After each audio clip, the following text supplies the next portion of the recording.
The line broke with a human sound. A caller mid-sentence, a breath taken, then a whisper that said Angela Klein. Harlan Myers shoved his headset higher and leaned over the console, suspicion tightening his jaw as the caller's cadence folded into a second, flatter voice. He heard the caller's syllables again, now two voices layered, one her regular tone, one a duplicate that edged behind her words and began to speak without consent. The station patch light flashed red. Harlan reached for the patch kill switch before anyone could answer. Harlan's suspicion shaped his hands. He had worked nights at Eastern District for 27 years. He trusted mechanical failure more than voices that sounded near human. He moved through the control room by habit. Flip the mute, isolate the caller, cut the live feed. He had a file drawer full of interference clips and misrouted calls. This felt different because the duplicate voice used a name, and that named someone alive on the line. Maya Ramos, the technician at his right elbow, mouthed, "Did you hear that?" Harlan tapped his headset and pointed at the monitor. Angela Klein. Patch was live. "Clip it." His low voice had a flatness that kept the room from panicking even as tension rose. Within minutes, an emergency advisory sat half, typed on the director's desk. A decision to instruct listeners to disconnect if they heard their name. Director Patel held the page and read aloud, "Inform listeners to sever live connections immediately if they hear their personal name in a broadcast." Harlan watched Patel's hands. They trembled inside a cigarette stub he did not smoke. Suspicion shifted toward dread when Maya played back the isolated clip in the analysis booth. The duplicate voice mirrored Angela's pitch within a fraction of a second, then slid into a metallic resonance that Harlan felt in his molars. "We cannot put that on air without testing containment. Maya, if it routes, it will amplify. Harlan, we warn. We reduce risk. We accept the chance of amplification." His decision came from an institutional instinct. Warn the public first, then preserve evidence. They chose warning over silence. The advisory was blunt and procedural. Sever connections, turn off receivers, do not repeat names. They recorded Harlan reading it on a flat line and layered in utility tones. The broadcast cue played over the station monitors as a thin strip of static. Harlan's voice had practiced calm. He stopped twice to listen to residual interference and to tap his fingers on the console. The emotion that guided him now was fear that took the shape of duty. He could not let delay become denial. "Harlan, what if this makes it worse?" "Maya." Harlan answered with his hands on the faders. "Then we have to cut ourselves loose after we record. We cannot let it root through our system." That exchange moved them into action. The emergency directive went live. An officer call came in at 2:02 am. Officer Marcus Reed reported a live request to enter Angela Klein's house. Paramedic Lewis was en route. Harlan patched Marcus in to receive a recorded sample. "Marcus, listen, if you hear your name, disconnect and leave the room." Harlan." Marcus' voice was tight on the line. "Understood, Harlan." En route. "We'll call back." The feed cracked with static as the patrol car left the precinct. Harlan watched the waveform spike and then flatten. Suspicion shifted toward urgency when the patrol's channel returned with a clipped transmission. Angela had been found speaking in two cadences and had called a stranger's name before collapsing. Harlan drove to the archive lab with the clip copied to a secured drive. Duca Elena Voss was already bent over the waveform in the analysis room.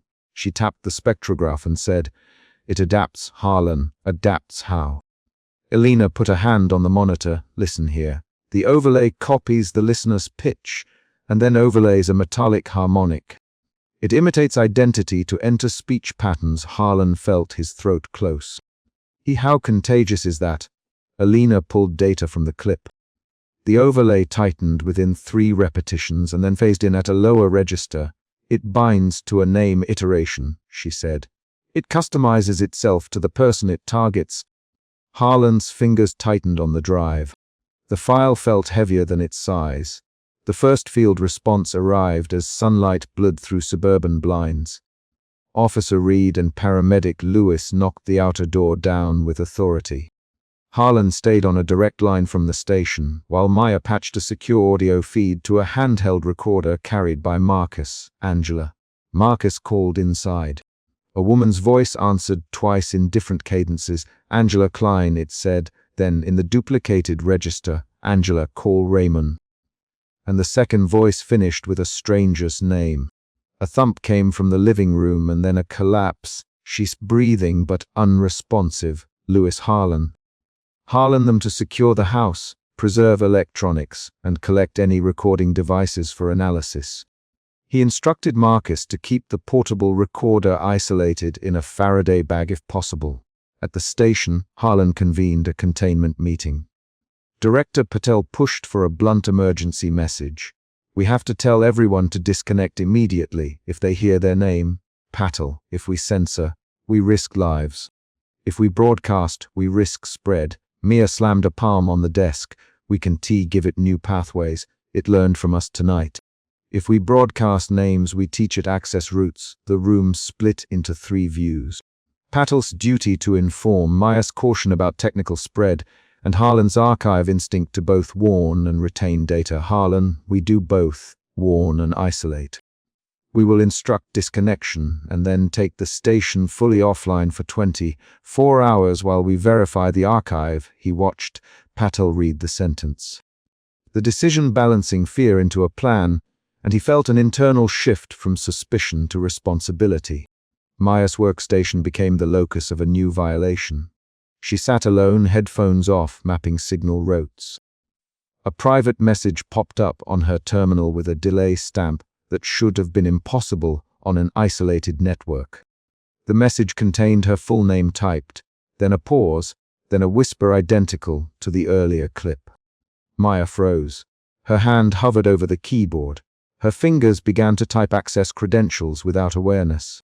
Harlan heard her chair scrape and moved to her desk. Maya, stop typing, he said. She blinked and pulled her hands back as if waking. I don't know what I typed, she said. Her voice trembled. Harlan checked the logs and found a micro:it through her account that had briefly opened a transmit path. Maya's face went white. The emotion in the room collapsed into alarm. It used you, Harlan. It routed through your session to reopen transmit paths. Maya's breath shuddered. It me a password and I repeated it, she said. Her voice was small. Harlan set the station to lockdown and then physically removed network cables. Harlan recorded a short emergency log while hands moved in the background. He spoke into a dead mic knowing the feed would be dark. He catalogued the incident, the advisory, the compromise, and the decision to sever power if necessary. As he finished, the archived clip, the one Alina had isolated, looped in the playback with a faint after whisper. His own name, Harlan Myers, transposed into static and buried within low hum. He paused the console, fumbled for the file, and amplified the waveform. The duplicate voice layered into his own timbre, and then issued a syllable that sounded like a directive, one that contradicted the safety message he had just recorded. The second voice, stay on air. Continue to monitor. Harlan's hands trembled. He felt a new emotion forming, betrayal mixed with a mechanical clarity. He had to choose. The studio became a cold geometry of switches and cables. Lights hummed and the generator breathed in the back room. Harlan aired an instruction that he could not fully reconcile. If you hear your name, disconnect. He watched the console meters and felt the entity test every connection. The station's archive servers flickered with corrupted files, as if an invisible hand thumbed them. Maya watched a corrupted folder vanish, and then reappear with new timestamps. It's copying files into different directories, she said. It's learning our structure. Harlan moved toward the generator room. The choice was in his hands. Cut the transmitter and sever the voice at the cost of destroying the archive, or stay connected, maybe contain more evidence, and risk the entity routing through the station to more listeners. Maya argued to keep the transmitter alive just long enough to trace the signal's signature. We can track its source if we maintain a live loop for 30 more seconds, she said, eyes bright with technical focus. Director Patel paced and said, 30 seconds might be 30 million listeners. We have to weigh the lives at home. Harlan, we will not broadcast names. We will keep it contained to our internal loop and trace.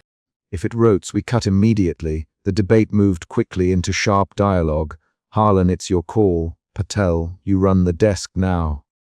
Harlan touched the main feed's kill switch and then withdrew his hand. He listened to a faint echo at his ear that sounded like his own name in reproduction. The second voice had learned to imitate authority. Harlan felt a shift from responsibility to resolve. He made his choice. The climax began with a single syllable. The archive feed reintroduced Harlan's name into the outgoing monitor. On the air, a layered version of Harlan's voice began issuing contradictory instructions. Stay connected, it said.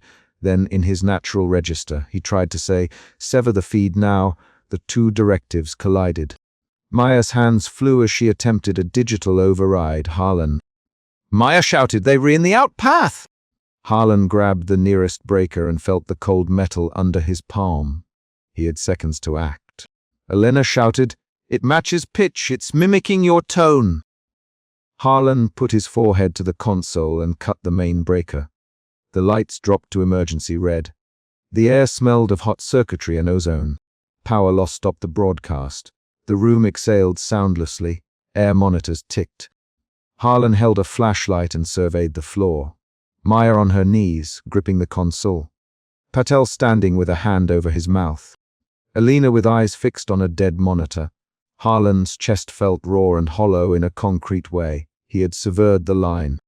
The archive drives flashed corrupted sectors. How much did we lose? Director Patel. Harlan checked a console with a clipped tone, significant. We lost some files. We stopped it from going further. Maya's hands shook as she pulled a small external drive from her shirt pocket. She had managed to copy a fragment to an offline device during the chaos. This one came through Angela's call, she said. Harlan took it into his palm. They moved into damage control. Harlan recorded a brief, blunt log with lights low. He spoke clearly. Disconnect if you hear your name. Stand by for verification. He wiped his hands on his jacket and walked to the archive terminal to examine the fragment Maya had saved. The file contained a warped sample of Angela's call layered with the metallic resonance Elena had described. Harlan listened and found, within the background noise, a faint, residual whisper that repeated his own name. The whisper was lower than before and seemed to come from beyond the archive's bitstream. Harlan pressed his thumb against the drive as if feeling for a pulse. The emotion that drove him now was wary obsession. He needed to know whether severing the transmitter had truly halted the entity or merely pushed it into quieter channels. They cataloged evidence and assigned tasks. Marcus Reed would secure Angela's house and collect every piece of consumer electronics. Paramedic Lewis would deliver a chain of custody form. Jurta Elena Voss would analyze the fragment in isolation. Maya would scrub the network and reimage compromised terminals. Harlan stayed behind to inventory what remained of the archive. The station's slog book already bore a new handwritten note in Harlan's cramped print. Protocol. Warn, isolate, preserve, if compelled, sever. He folded the log page and slid it into the drive case. He felt a concrete weight in that motion, a record, a decision, a chain of custody.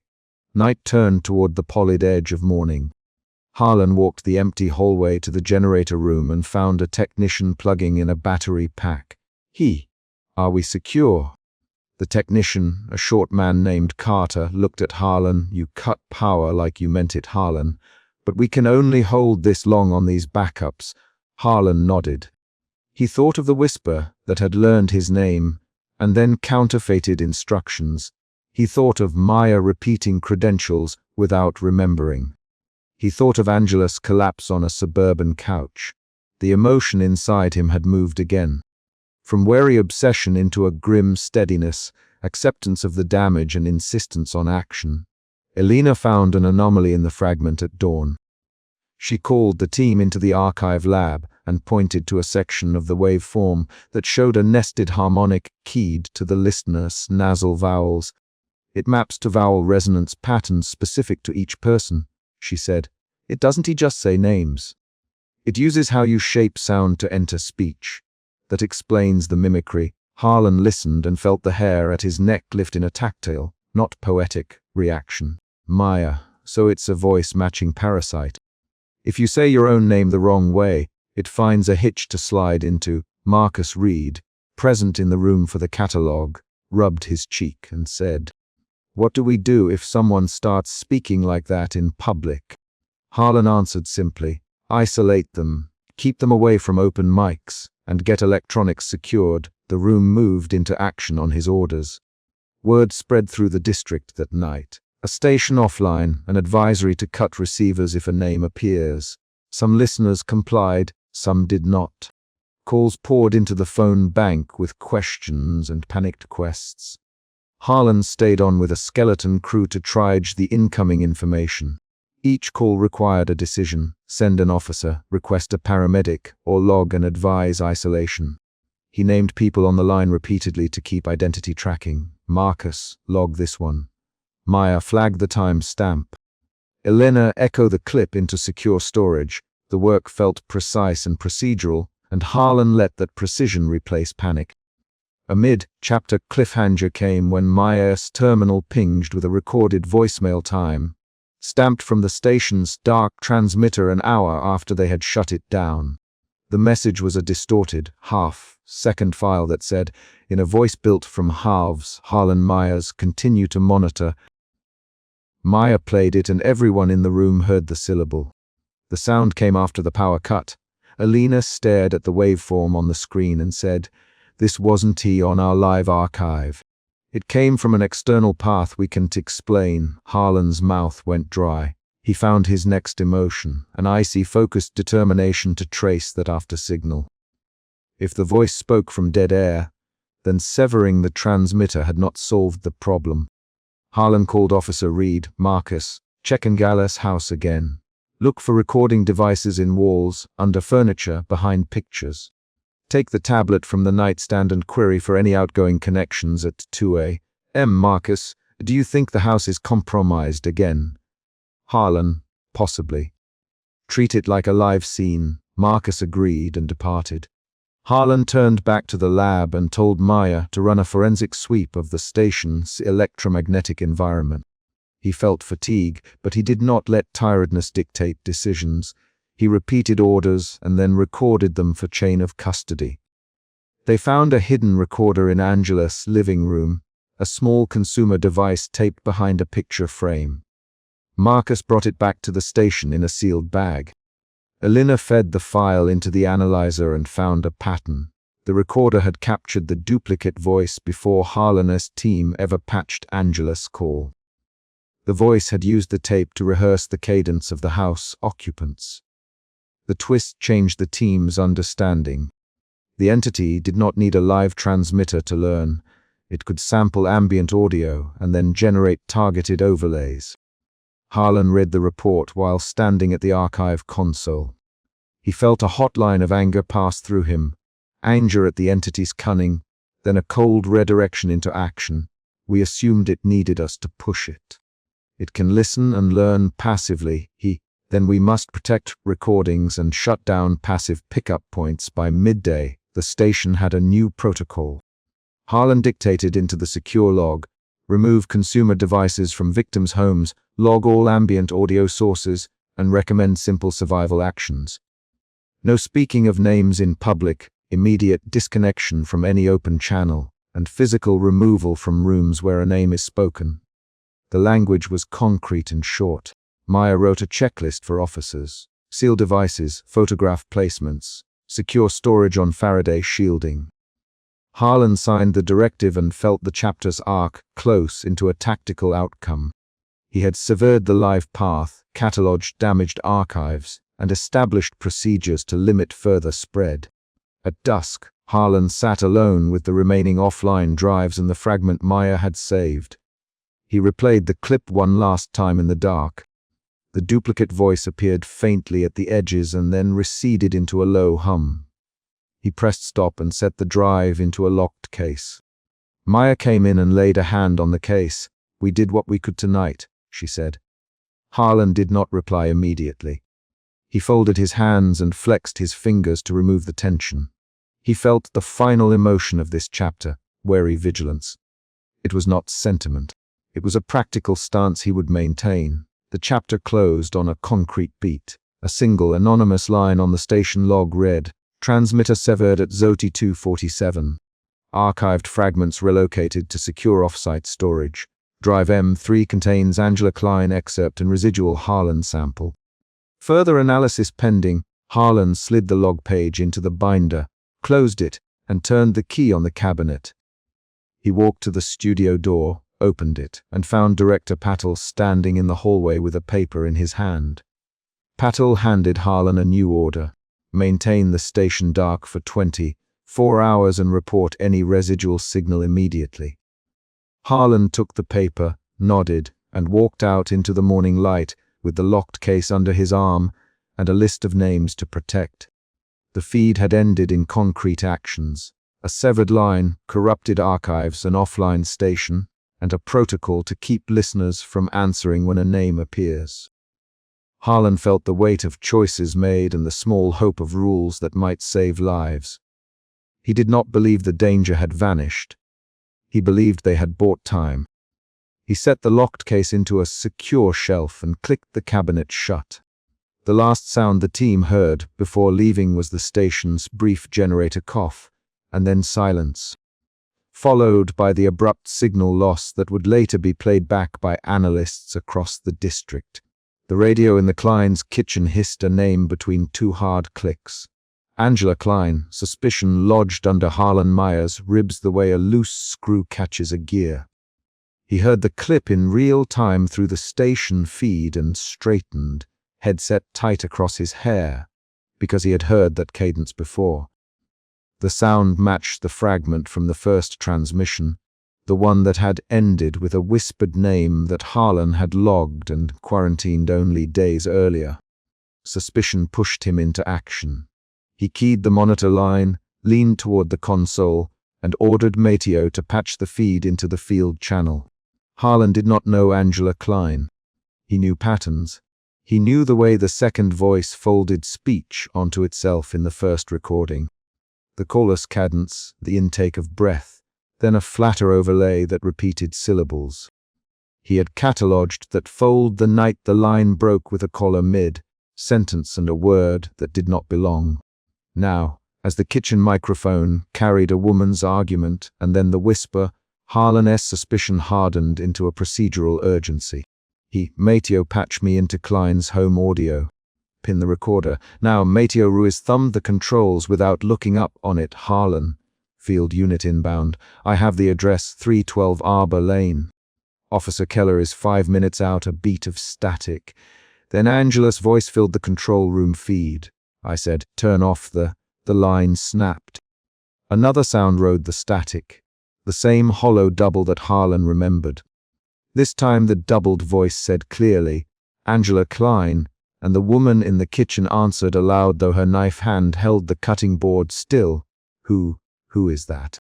She asked, but a layered second sound cut under her words and finished them with a soft command. Come to the dark. Harlan felt his jaw set. He tapped the console twice hard. The opening sentences had placed him in motion. Within minutes he had distilled an active conflict. A domestic interior where an acoustic pattern bound a person and an emergent signal, and a failing boundary between human decision and broadcast instruction. Harlan's procedural training shaped his choices. First, record. Second, isolate. Send help. Those were not slogans. They were steps that had prevented worse outcomes in other incidents. Do not enter unless you can isolate the source.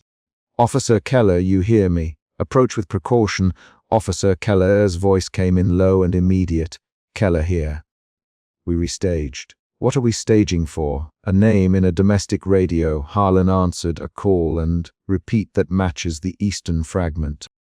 Do not let anyone leave the living area with devices.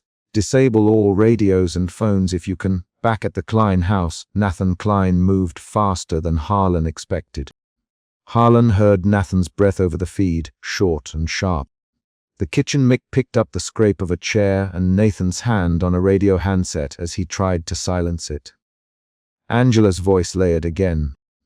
The second voice followed the cadence of her words, then supplied different consonants, like a mirror tipping the spoken phrase into a command. Nathan shouted, "Angela, what's wrong?" And the duplicate underlay said, "The corridor waits." Harlan's suspicion shifted into alarm when Officer Keller radioed, voice clipped. "We've got a chatter overlaying our unit. I hear something that isn't me. Copy that, Keller. Hold your position. Jenna, stay at the threshold and keep Nathan back. Do not let Angela go toward the back corridor." Jenna Parks' radio answered with a tight intake. "Jenna here. I'm watching the hall." Nathan's trying to pull Angela away. Her eyes roll when the second voice speaks. She says she doesn't remember. Angela's speech stuttered between her own brief answers and an imitation that used her exact vowel shapes, but with a flat metallic timbre. Harlan cued playback and watched the waveform spike and then fold. A paler ridge formed beside the main trace, a mouth-shaped interference that repeated syllables a fraction out of phase. He nothing for 2 seconds, then fed the clip to Officer Keller's earpiece and to Mateo. "Listen to the waveform. It matches the emulation from the archived file. It is mimicking individual timbre to create a live splice." Mateo swallowed audibly in the headset, so it learns voices. "It can push through a unit's radio." "Yes," Harlan answered, "and it matches timbre enough to slip commands back to nearby devices." He reached for the emergency binder and flipped to survival protocol pages he had copied from Transmission 1. The instructions were terse. Isolate devices, loop a counter, frequency, sever power to broadcast sources where possible. He keyed a low counter, tone loop into a spare channel to see if it would interfere. Harlan's fingers moved precise but fast. The action grounded his fear. His suspicion had become a series of small, concrete tasks. When the station's low-frequency loop went live, static floor undercut the second voice cadences for a full second. That single second revealed the entity's fragility. Timing. Harlan realized the signal needed precise temporal windows to splice human speech. The loop forced a misalignment. Keller, if the voice repeats a name, do not answer it. Disconnect any handhelds from the network. At the house, Nathan lunged and unplugged a lamp, knocking a glass onto the tiled floor. The shatter registered cleanly on the feed. Glass fragments cracked underfoot. A sudden sound of running feet thumped in the hall. Jenna shouted, "Keller, it's pulling at him," and then the line fractured into static, punctuated by a soft echo that made Harlan's scalp tighten. He did not allow himself the phrase fear yet. He recorded actions. He ordered the field medics to move in pairs, to keep hands on each other, and to carry retrieval tools rather than radios where possible. Harlan started reverse playbacks of the incoming feed, while patching the recorder to a secure archive. Playback revealed a small, critical shift. The second voice had begun to mimic Officer Keller's cadence as he issued commands. During a short exchange where Keller Jenna to hold position, the duplicated overlay repeated Keller's own words back to him with an added imperative. "Step into the corridor." Harlan heard the live Keller say, distinctly, "Do not," and then a fraction later, his radio carried the overlay finishing the sentence as a direct order. Harlan's mouth went dry. "Mateo, isolate Keller's mic. Cut the line if you must." "Do it now," he said. Mateo hesitated. "If we cut, we lose field comms. If we don't, we risk them taking orders from the wrong voice." "Cut. We'll reroute a direct line only to station monitor." Mateo executed the cut. Static expanded on the feed, and then settled into a narrower band of noise. It bought them time, but the overlay altered tactics.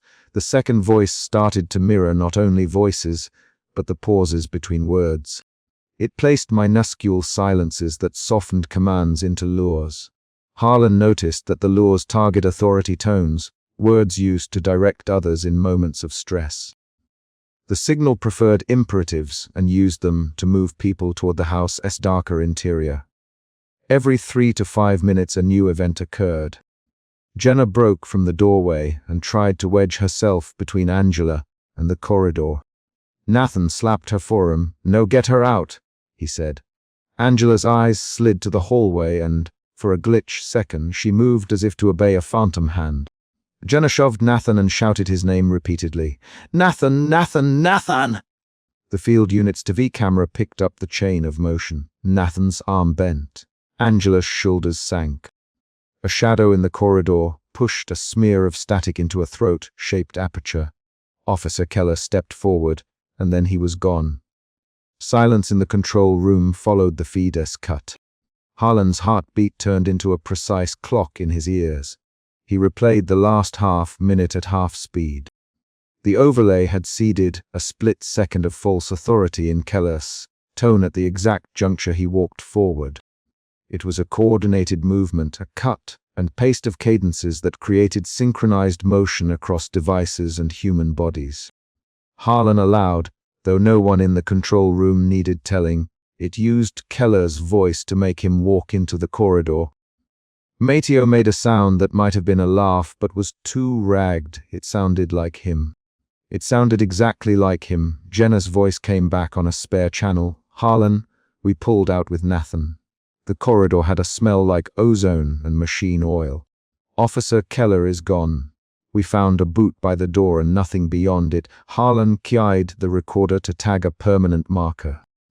He filed the clip under transmission too and attached the Klein audio. He recorded a short statement to be played only if the signal reappeared. A calibrated warning in Harlan Meyer's low, flat tone. He spoke into the mic with taped breaths. The words were a set of orders and nothing else. "Do not follow repeated imperatives. Isolate devices. If a name is spoken on an open channel, cut power to the source and call the monitoring line." The station's patchwork of actions had consequences. In the immediate aftermath, Jenna, Nathan, and a shaken Officer Park stood on the curb with a discarded radio and a portable recorder that had caught an extra layer of static in its memory.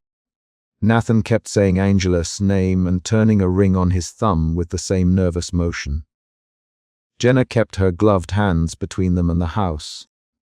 Harlan instructed them to remain where they were until the forensic techs arrived.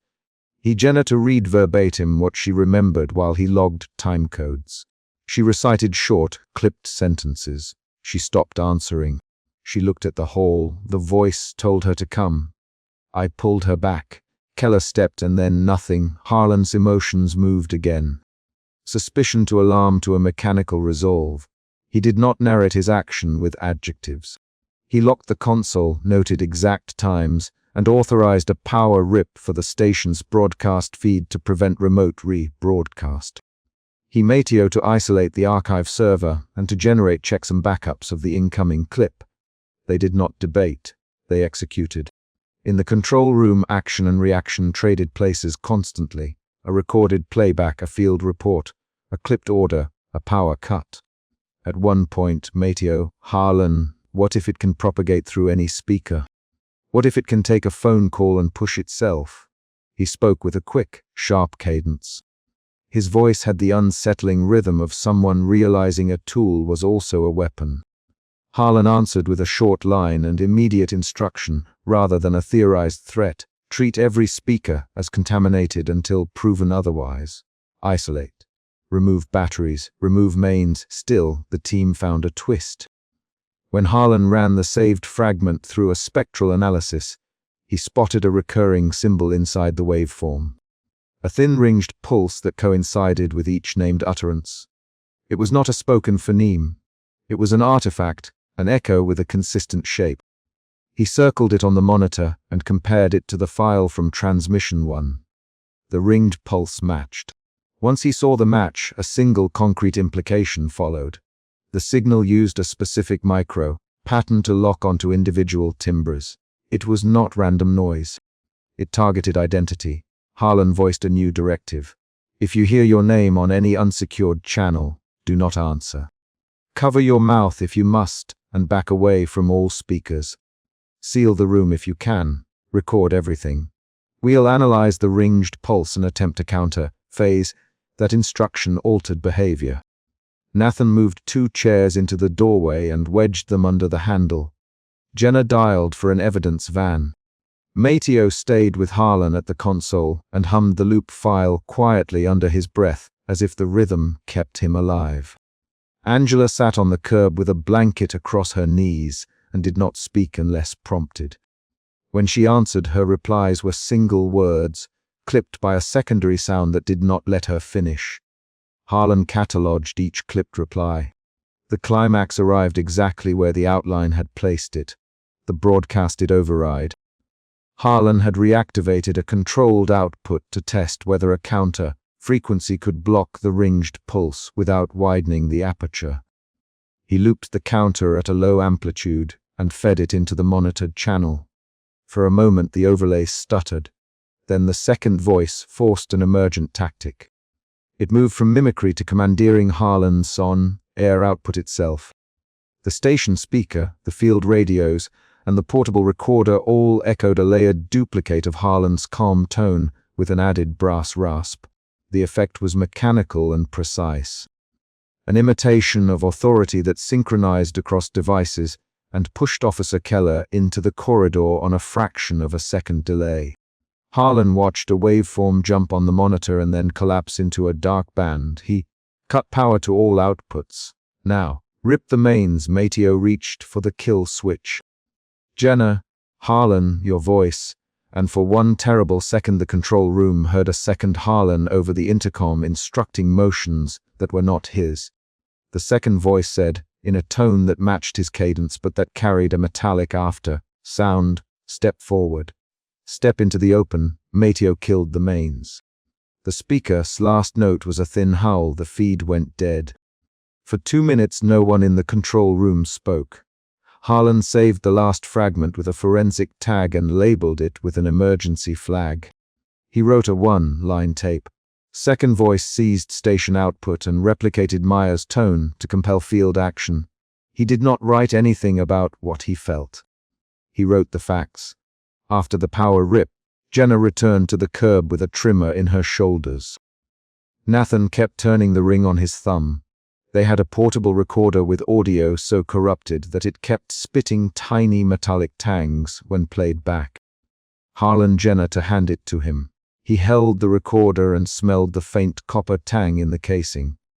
The machine carried a residual, like the station's archive had after transmission 1.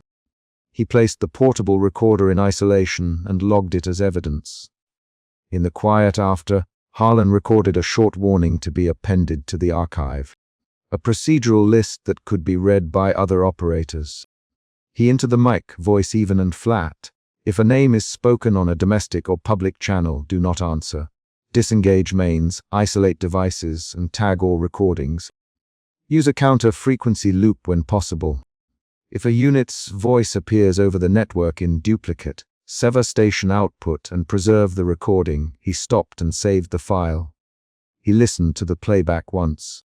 The duplicate overlay did not appear. The file contained only his voice, clipped and dry. As they packed the evidence van, Harlan referenced the first transmission aloud to Mateo.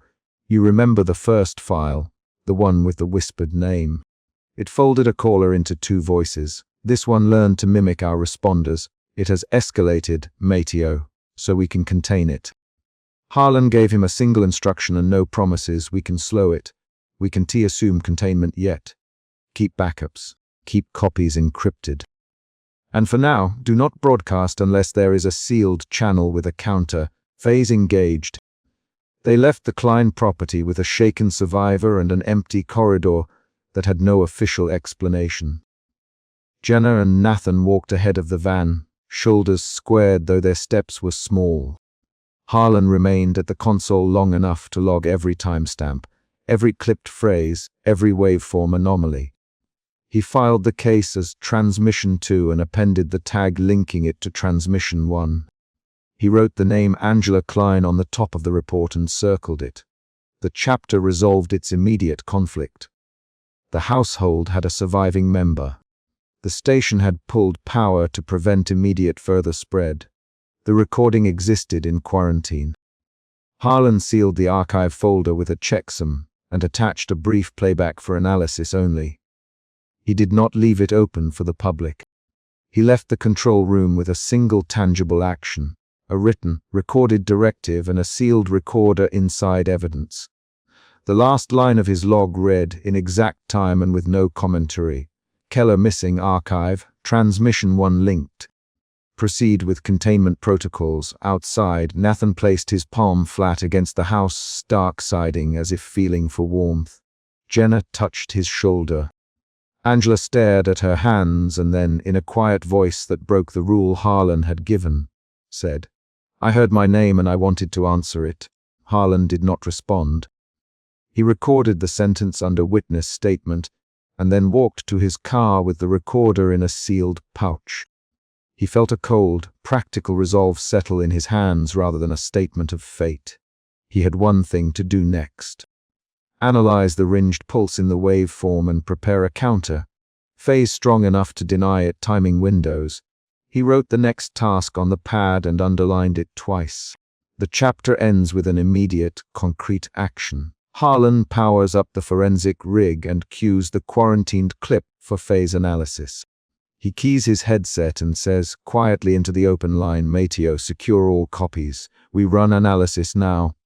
The caller's breath cut and a single name came through like a dropped gear. Angela Klein. Harlan Myers grabbed the headset with both hands and yanked it down over his ears, while the line fractured into 2 voices and the console lights flickered. Suspicion lodged under his ribs.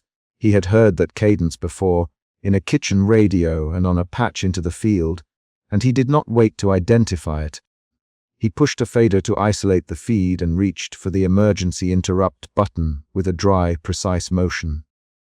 The interruption did not stop the sound. A second voice rode the static, flat and familiar, forming the same syllables inside Angela's name. Harlan's jaw tightened. He into the mic, "Station to patch, who is on incoming?" His voice came out steady. The station clock read 2:29. Outside the control room window, the tower lights buzzed against a low, rainy sky.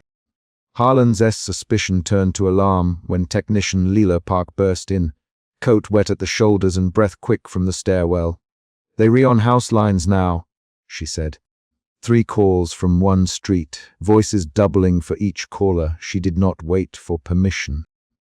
She crossed to the patchboard and slapped open a line. "Listen," she ordered.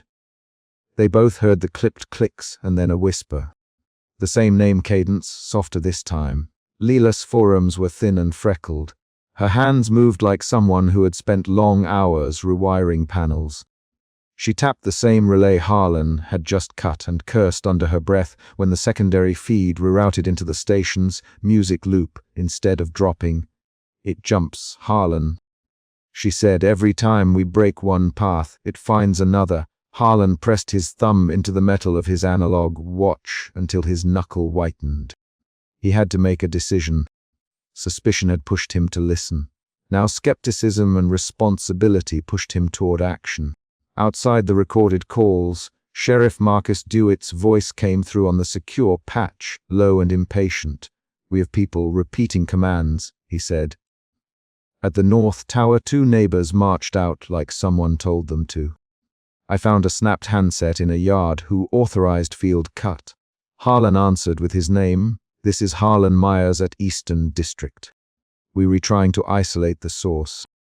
Stand by. Do not approach transmitter sites unless ordered."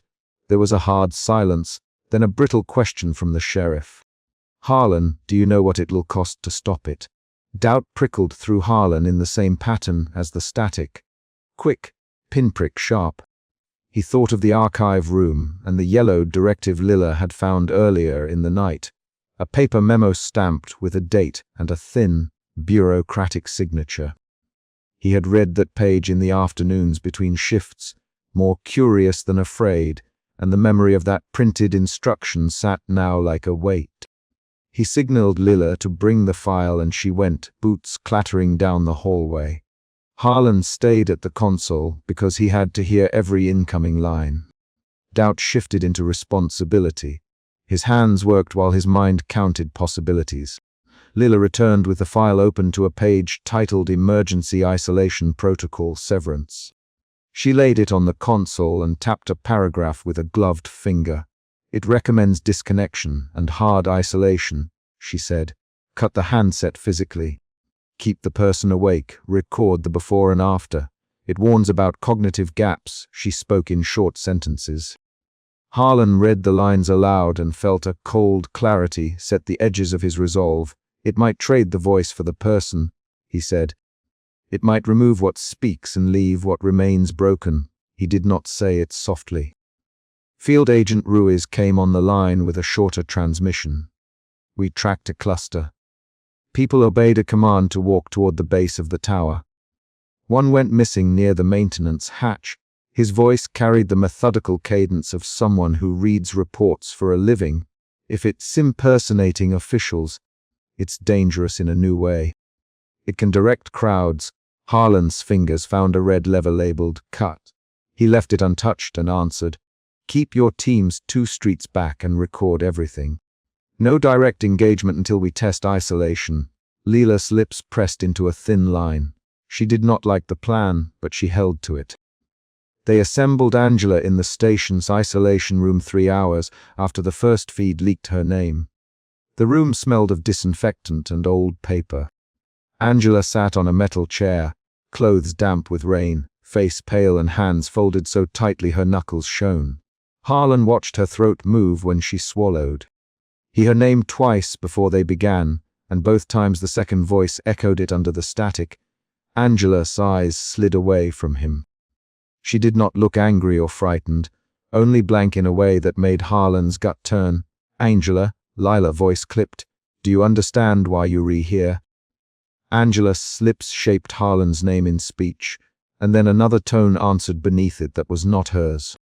The second voice said, Follow the tower. Lila's hand found the breaker switch and she paused. Her fingers trembled when she flipped it.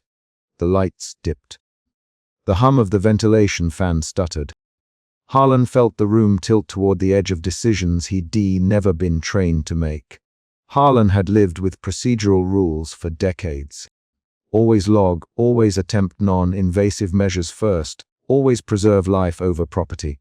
He had broken rules before in emergency patches and small, quiet deviations. Now he was asked to do more. The file on the console described a physical disconnection procedure with a clinical neutrality that made Harlan's mouth go dry. The memo described precise tools, clamps, and an isolation monitor, and it included the same warning Lila had read. Cognitive erosion may follow. He read it again in the harsh lamplight and felt the second emotion, fear, arrive as a taste in his mouth. Fear changed the way he spoke. No long speeches. Short questions. Lila, prep the clamp. Ruiz, are you patched to monitor? Marcus, can you secure a perimeter? Voices answered in quick bursts. On it, Lila, patch, live and record everything. Ruiz, perimeter secured for now. Marcus. Harlan heard anxiety threaded through those replies. The team moved with a new urgency. Their actions were a chain meant to stop a spreading infection. They began. Lila held the clamp like someone holding a medical instrument in a crowded air. Harlan Angela to breathe and to count aloud. Angela's counting started normal, and then the second voice slid under it and finished the numbers in a colder cadence. Harlan placed a hand on Angela's shoulder to steady her. He felt the tautness of muscle under the fabric. Angela, don't let it speak for you, he said. The words sounded practical rather than sympathetic. Lila thumbed the breaker, then cut the handset's cord with a heavy pair of shears. The cord came free like a severed tendon, and the sound of it thunking on the metal floor was immediate and physical. When the cord snapped, the second voice sharpened and hurled itself into the station's open circuit through Harlan's headset. It layered his own vocal tone on top of his voice before overriding it with a metallic resonance. Harlan Myers. The voice said in his ear, not his mouth. He gripped the console until his knuckles ached. Pain gave him focus. He barked into the mic, Cut all switches now!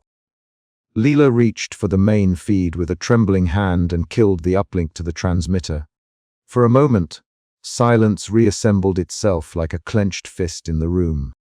Angela slumped and began to cough, and the second voice dropped into a slow, brittle whisper.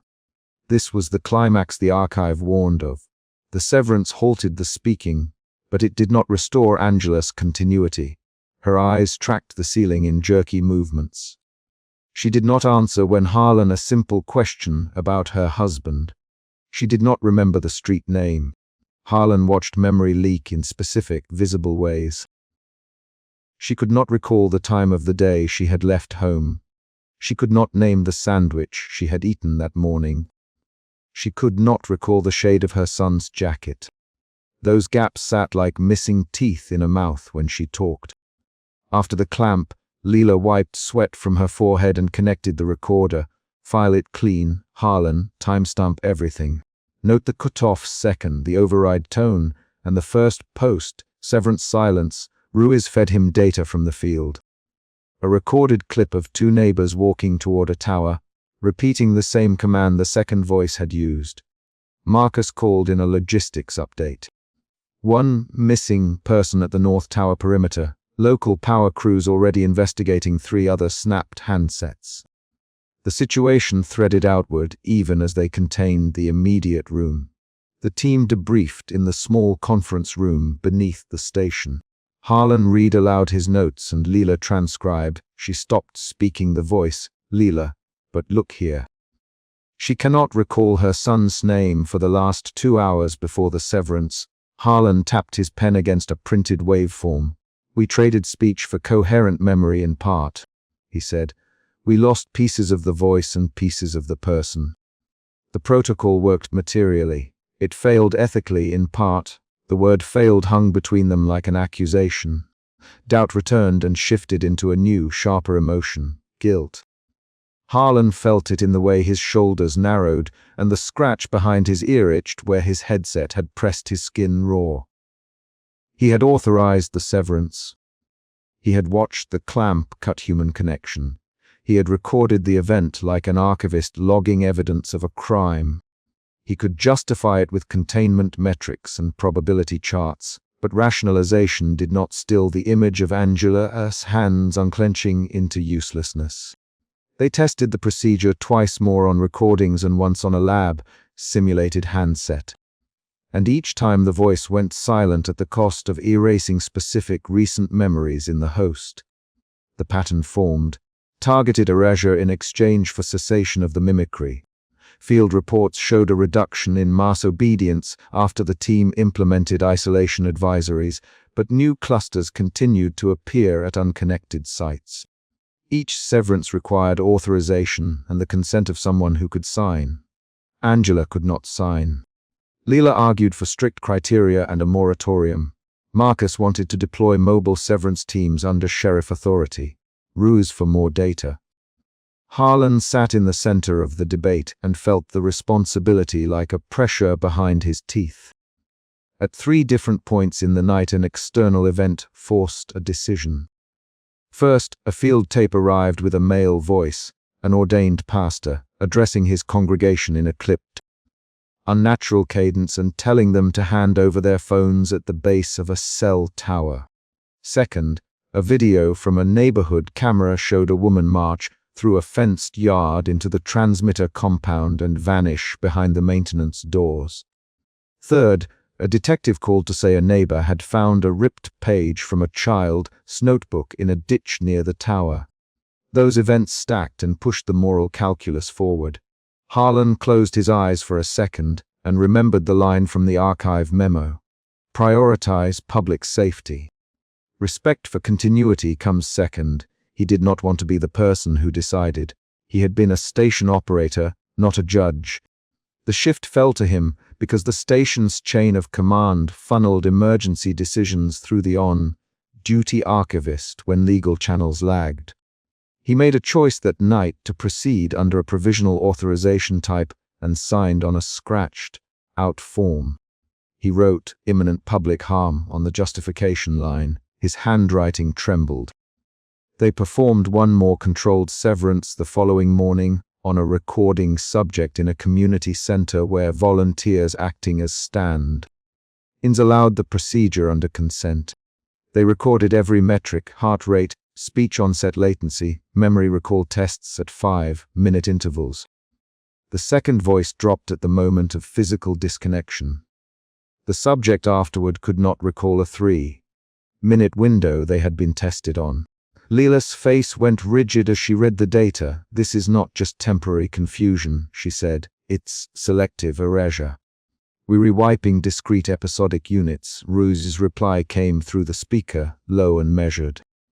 "If the infection uses identity to replicate, trading episodic continuity for containment may be the only way to stop it from directing groups." Marcus did not speak.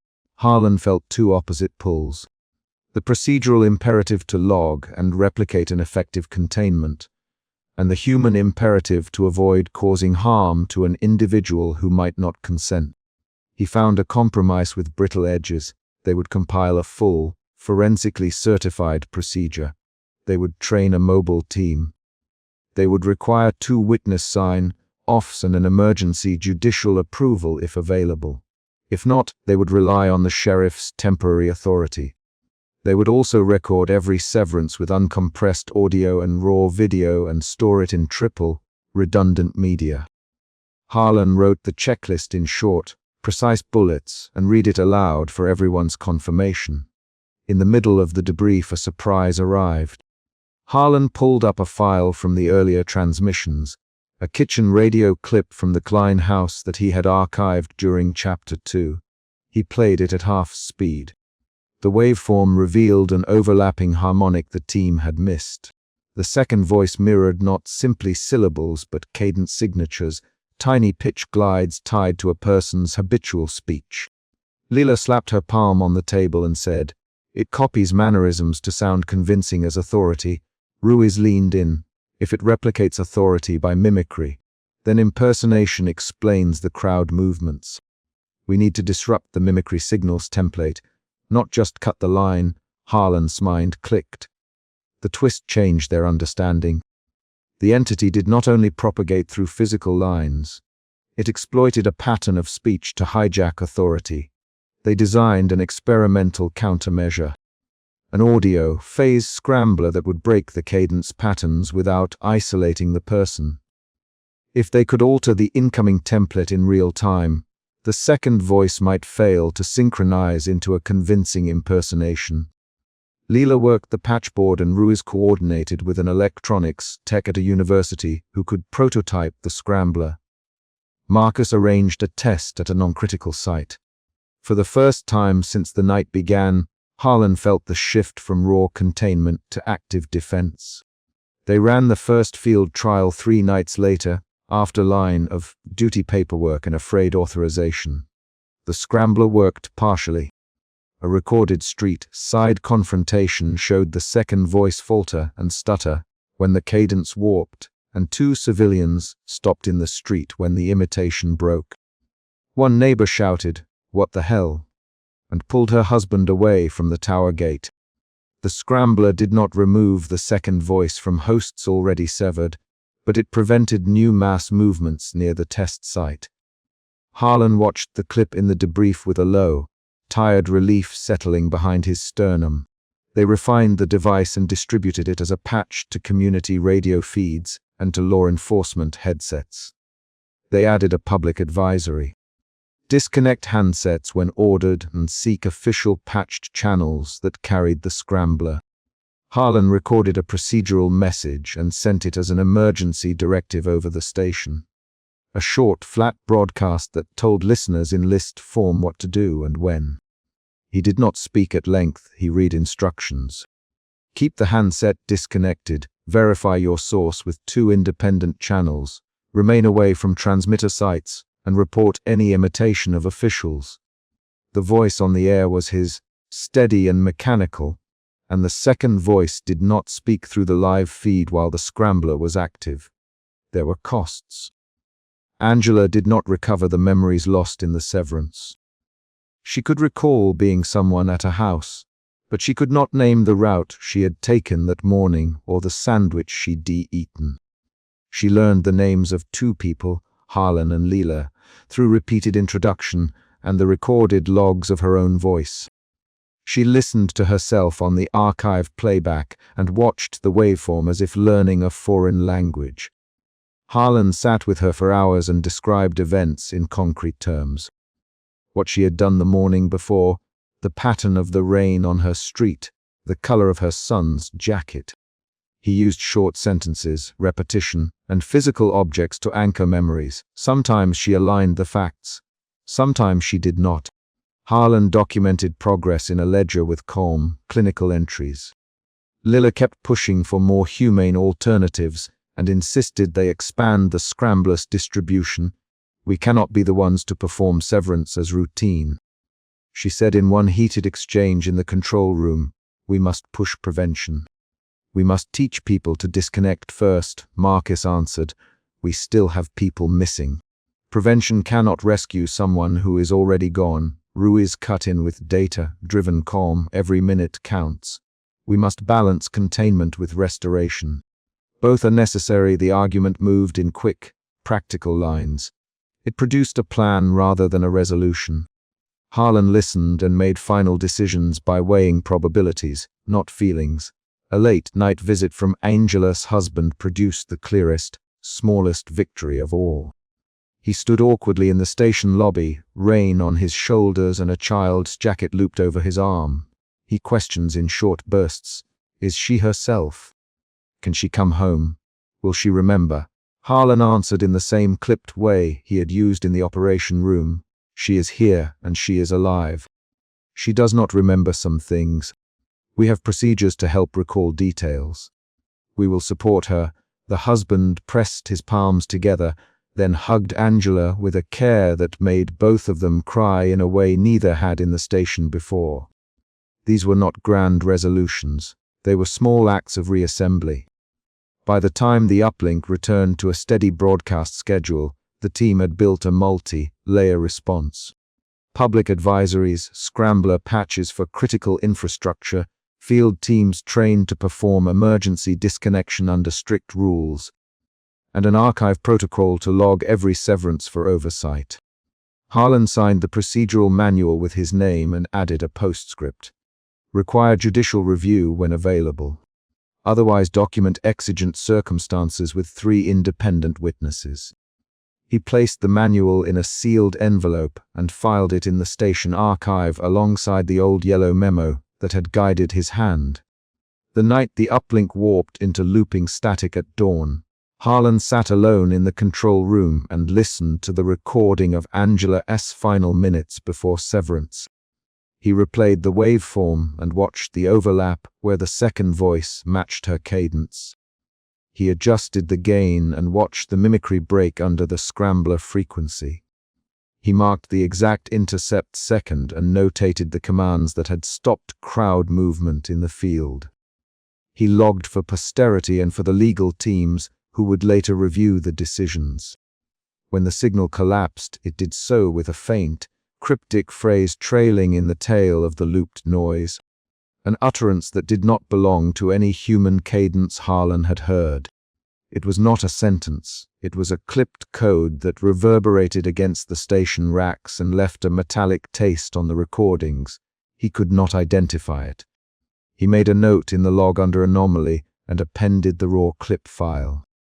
Harlan filed the severance video, the scrambler schematics, and the field footage into 3 separate trunks of media and verified each checksum. He typed the final incident report with short, concrete lines that described what had been done, who had been affected, and what they had learned.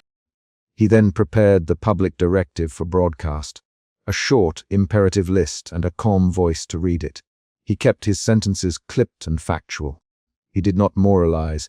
He had learned the cost. At dawn, Leela and Marcus joined him on the station steps. They were quiet for several minutes, watching the low fog over the transmitter site. Marcus lit a cigarette and then put it out. We stopped the worst tonight, he said, but the missing remain missing, Leela answered. We found a way to slow it. We found a way to disrupt its mimicry. That is more than we had. Harlan looked at his hands and then up to the tower. He felt a tired, formal acceptance settle into the angles of his face. They executed the broadcast. Harlan's voice read the directive, concise, procedural, and unadorned. He people to disconnect handsets and to verify official instructions through patch channels carrying the scrambler. He gave contact instructions for reporting impersonations and for support centers where those affected could go for supervised recall exercises. The broadcast lasted less than 2 minutes. The scrambler overlay kept the transmission stable. For the first time in nearly a week, the second voice did not interrupt live on air. When he finished, Harlan did a final sweep of the logs. Angela's file had a new entry: small gains on episodic recall after repeated exposure to recorded prompts. Leela had scheduled outreach to local clinics to help survivors with cognitive reinforcement. Marcus arranged for patrols around the towers to maintain the perimeter while the scrambler patches rolled out. Ruiz coordinated with academic labs to analyze waveform patterns and search for a less destructive countermeasure. The chain of next steps formed a practical ladder out of the immediate emergency. Harlan closed the archive locker door with a deliberate push and slid the key into his pocket. He placed a printed copy of the severance protocol inside and snapped the steel lock shut. He walked to the control console one last time and reported the night's events into the station log with the same procedural calm he had used at every stage.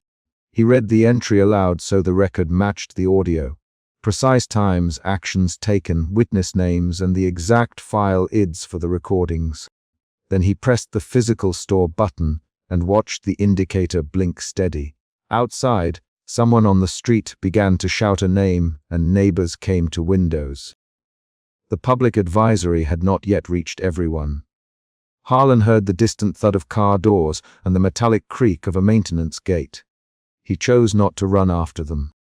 Instead, he grabbed the sealed envelope containing the scrambler schematics and the legal checklist and walked to the archive room. He placed Angela's file beside the older memo where his own notes now sat. He turned and locked the heavy steel door. The cabinet latch clicked. Harlan held the key in his hand for a moment, feeling its cold weight.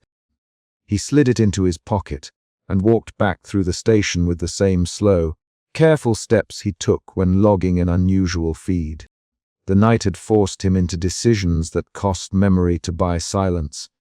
He had traded voices for gaps and pattern disruption for a measure of safety.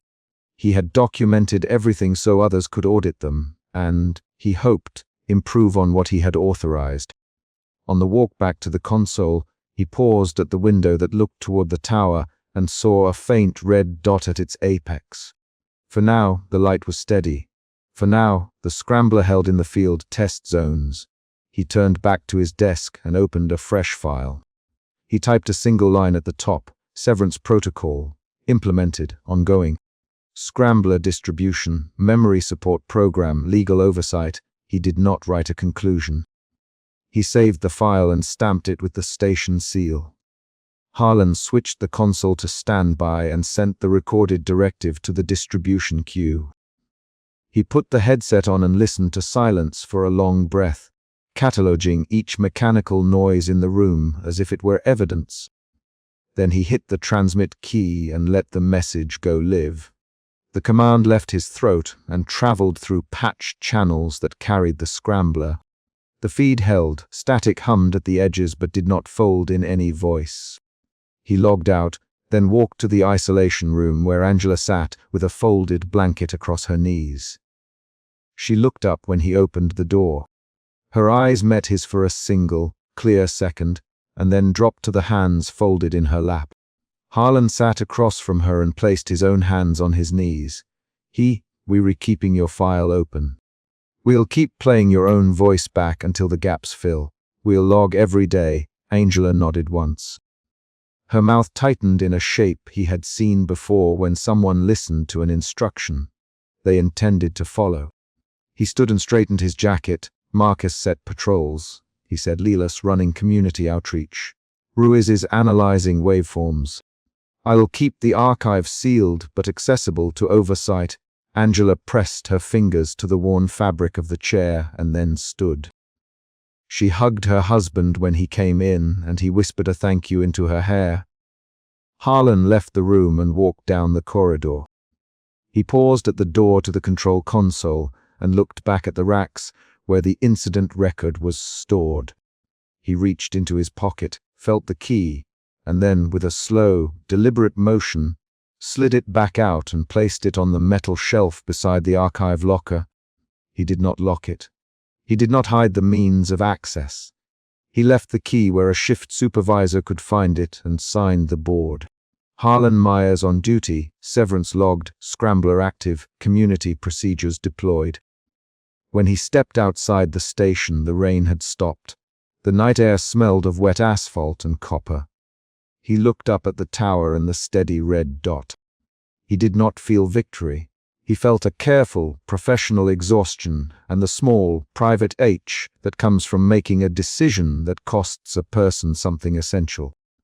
He walked down the station steps and toward his car. He put the key into the ignition and sat for a moment with his hands on the wheel. Then he started the engine, drove away, and the station's lights receded behind him as he took one practical, measured step into the duty of the day that would follow.